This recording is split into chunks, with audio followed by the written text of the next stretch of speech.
George Weah retract the statement that he made against Missouri that have upped the violence in this country, because his word must come to pass. And that's not how democracy works. Over the weekend, we went to a retreat at Farmington Hotel. Presidential legislative retreat at Farmington Hotel. We went to discuss.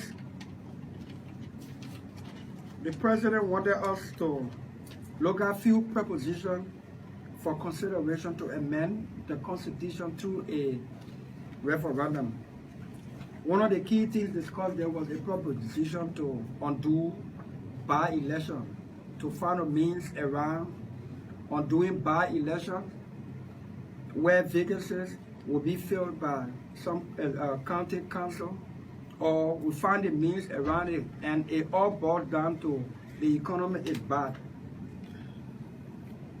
We will not punish our constitution for an economy that we are creating on our own hands.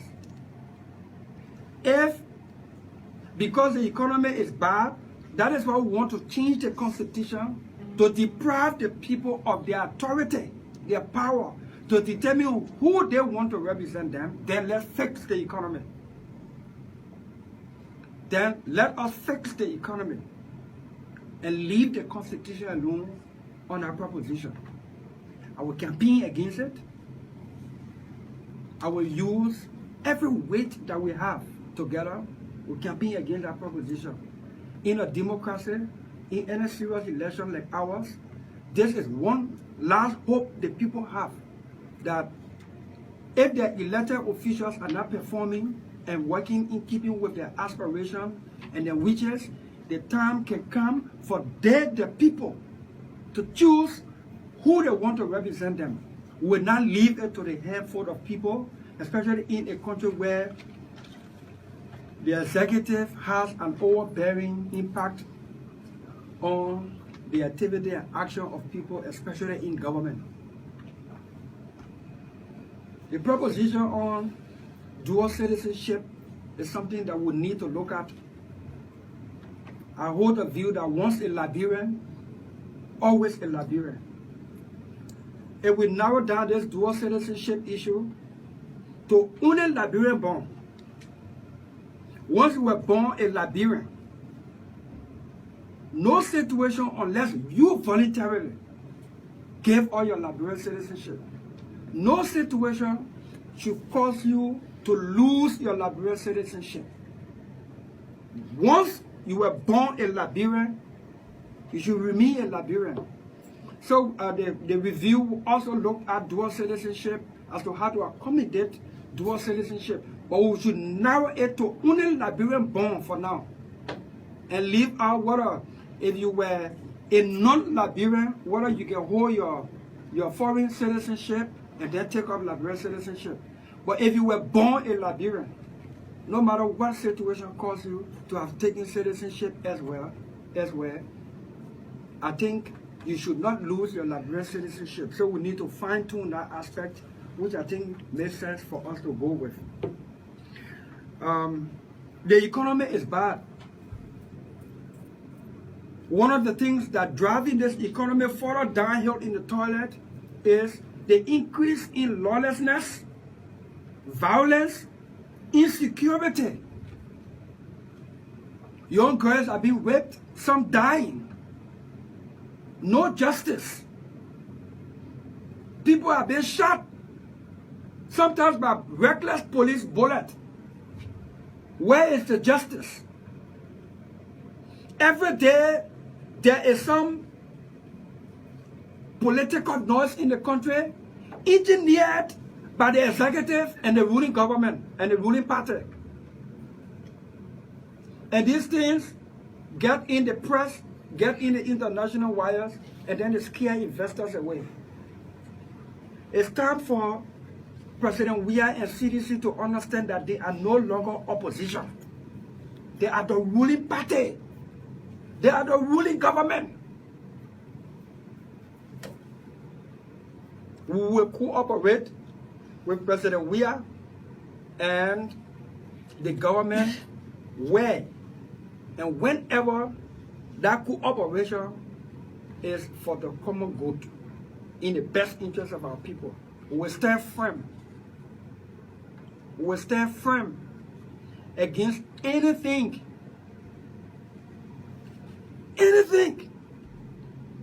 that does not represent the interests of our people. We will stand firm against it. Let me close by saying, we only connected a wire, installed a wire to put the light on in this place. And our colleague, the president pro tempore, started shaking. We even switched the light on yet. Let me state this, I'm not bothered, I'm not moved. During the campaign, I said I may be a 1 week senator, 2 day senator, 1 month senator. But that 1 day will change something here. Because if something changes here, also will benefit. I only enter plenary for 30 minutes. The whole world finishing knowing where Liberia problem lies. But the president pro tempore says, the people elected you, but when you come here, you are not for the people. You are supposed to join us.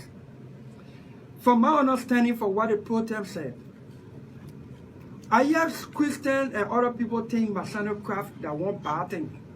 From what the protest said, I see that this place is the most rotten place in this country. And until we clean it, we use tasso, chloride to clean inside it, the country will continue to suffer. And we never compromise the interests of our people, not for a second.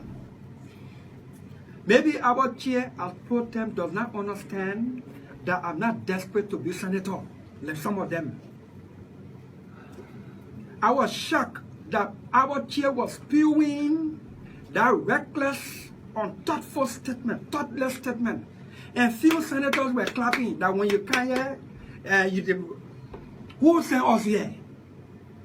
It is the people. In executive, the boss is the president.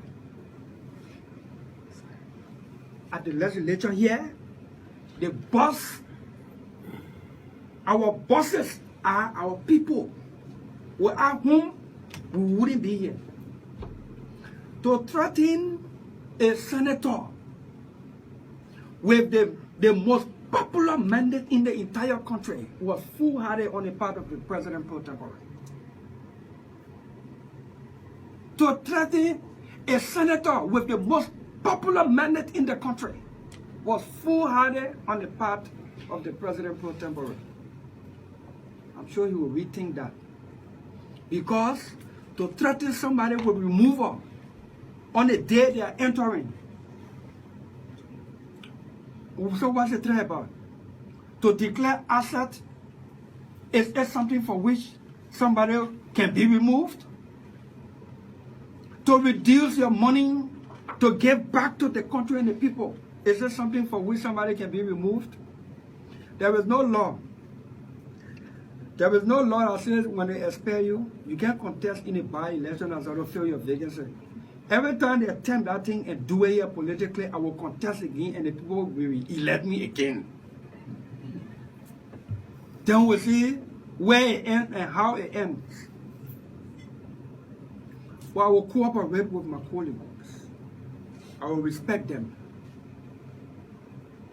It is cooperation that will bring about progress. But where we need to stand up for the country and the people, even if we have to stand alone, we will. We'll be encouraging the formation of the collaborating political parties legislative caucus comprised of UP, Liberty Party, ANC, and ALP. 4 of the parties have legislators here. UP has a UP legislative caucus. Liberty Party has a Liberty Party legislative caucus. ANC as well as ALP. Now we're going to put the caucuses together to form a collaborating political parties or legislative caucus where we speak with one voice, both in the Senate and the House of Representatives. We'll be seeking to make sure that union is formed so that the political parties will not be issuing one statement against something and the caucus members will be doing something else at the legislature.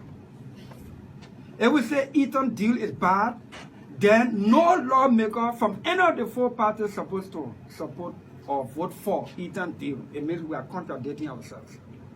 We stand together. They say united we stand. And there's strength in unity. And so we want to thank you for showing up. This is our maiden edition of our regular interaction we have with you, so that through you we can get to our people. Our doors will remain open. This is the office of the people. And I want to thank you. And God bless you and save our state. Thank you so much, Senator. So we will take at most 5 questions. Maybe the Senator will entertain a bonus. I don't know. So call your name and where you're from, and then you can ask your question. Senator Dillon, my name is Henry Kamo, and I work for Front Page. My interest is where you spoke about unity in politics. You encourage politicians to unite despite their different political affiliation. But then you say you're calling on Ms. Yuri not to attend a meeting or dialogue called by President Sully between Mr. Abu Kamara, President William, between Mr. Abu Kamara and Mr. Yuri. Isn't that a contradiction? No, it's not a contradiction.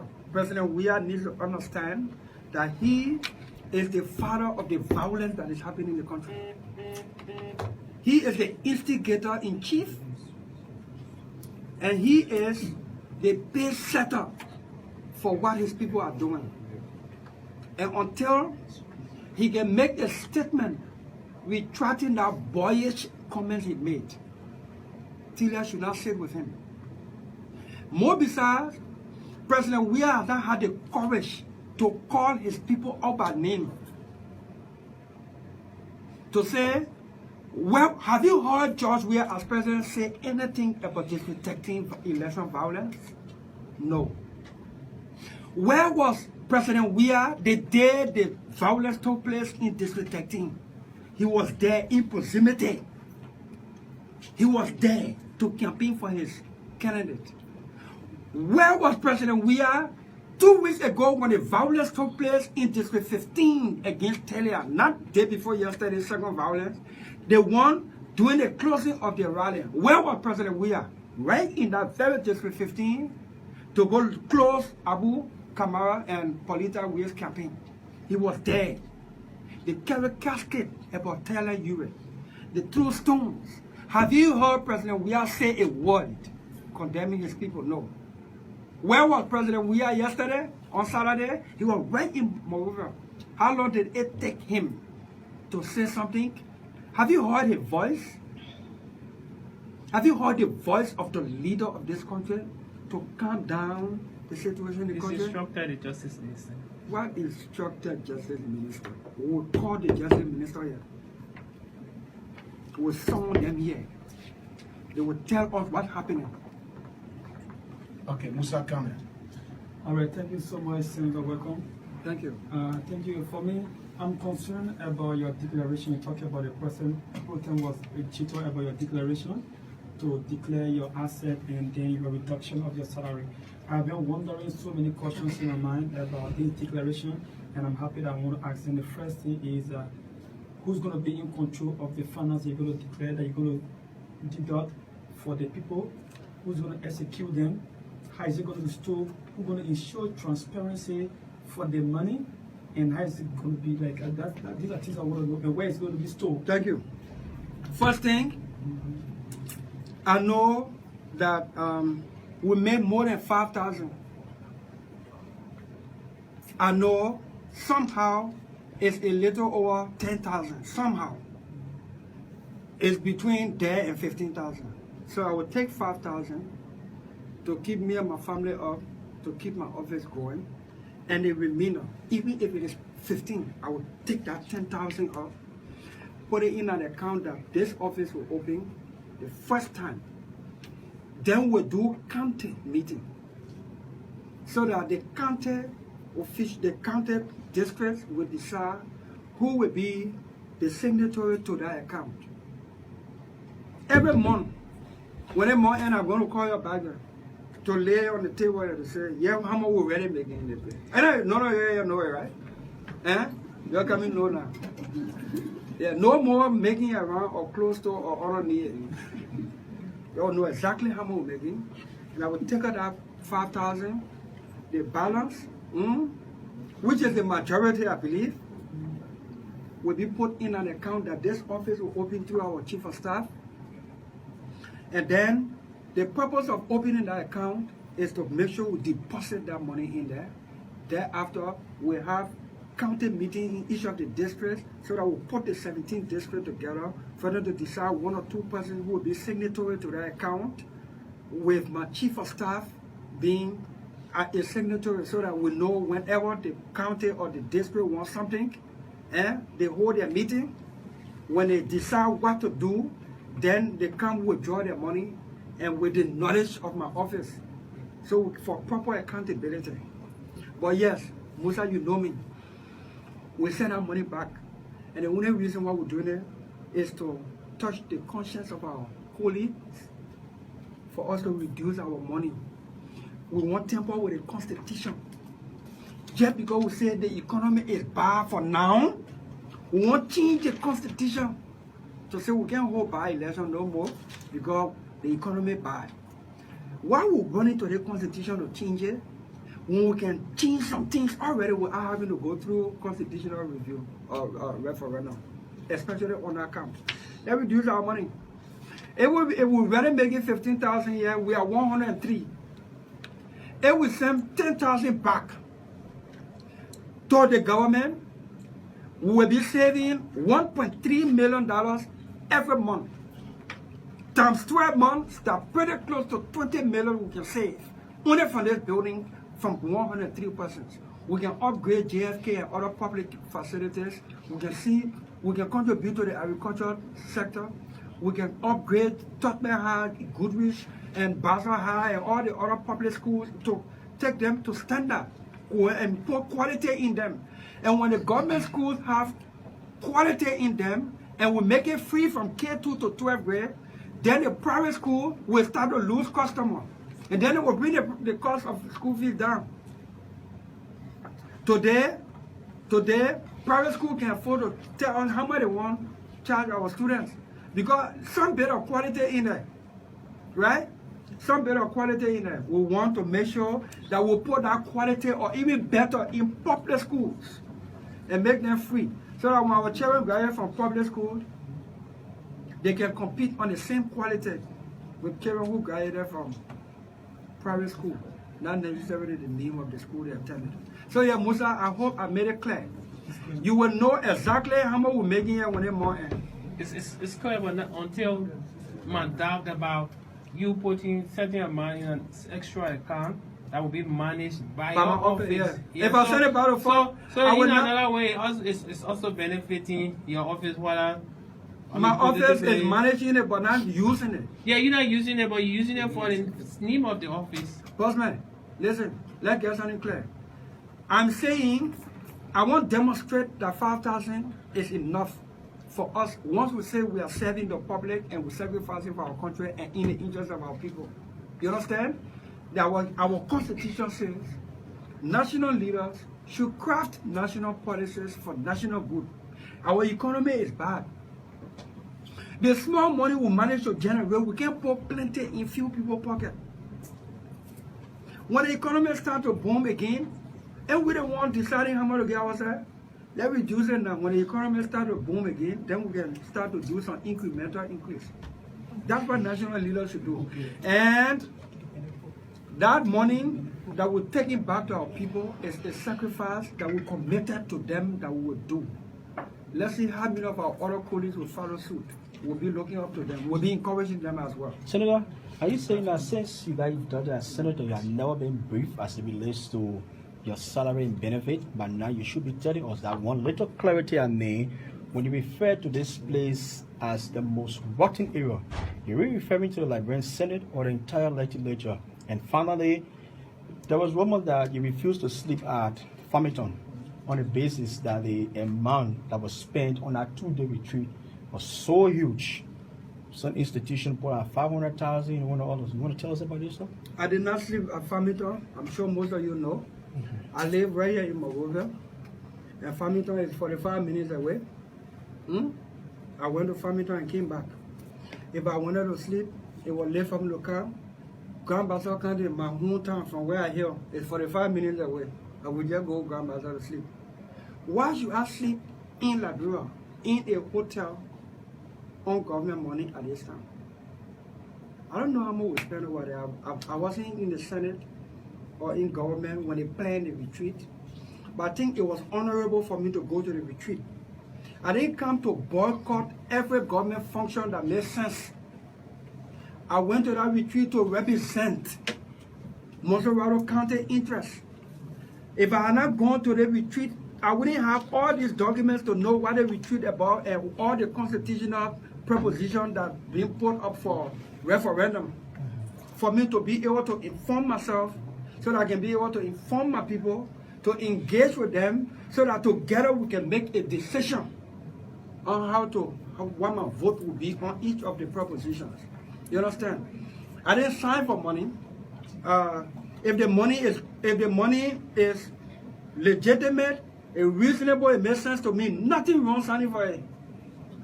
Nothing wrong. Those who sign for the money did not commit any sin. Now, let's get it clear. Those who sign for the money did not commit sin. My understanding is that the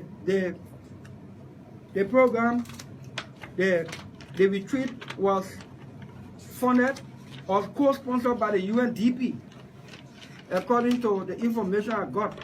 And I'm trying to verify that information so that we can make it even clearer. You understand? But those who signed for the money, they didn't commit any sin. I haven't received a dime. I'm not looking for it.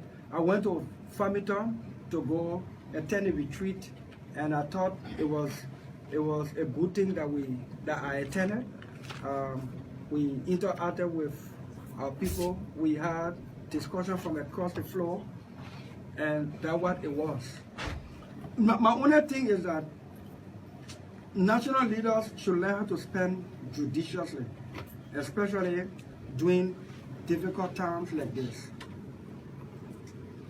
What was wrong if we had that thing in the rotunda here, or in the joint chamber and restrict it? What was wrong? But I don't know the wisdom used by the planners. I went there in fulfillment of my representation function as a lawmaker to represent my people.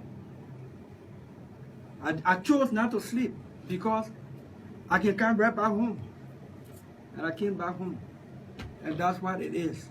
I'm looking on social media, enjoying my marathon. You know, what interesting is that my father see a group of people praying for somebody to be corrupt. Yes, he said, yeah, my man ain't see this, they're just praying. I thought people to pray, say, God, please take corruption away. I haven't seen a group of people who want to pray now to see somebody corrupt so they can justify why all the other people should remain corrupt. If they are, all of them. They say, Dillon finish buy $75,000 Jeep. They say they get money to buy $75,000 Jeep. No. Two, is Dillon sign for money from Farmington. You go over my signature, you bring it, I'll move for you. When you bring my signature where I sign for money, I'll move for you. It means, if I took your money, I will tell you. I went to retreat, I'm entitled to it, but I didn't see the need to take it. So, my fellow citizen, you're watching. You'll pray long for Taylor to be corrupt. No, you didn't answer my question. You didn't answer my question. When you said the legislature, Okay. yes, Yeah. was you I described it said the as statement of the president pro tem gave me an impression that the place is rotting.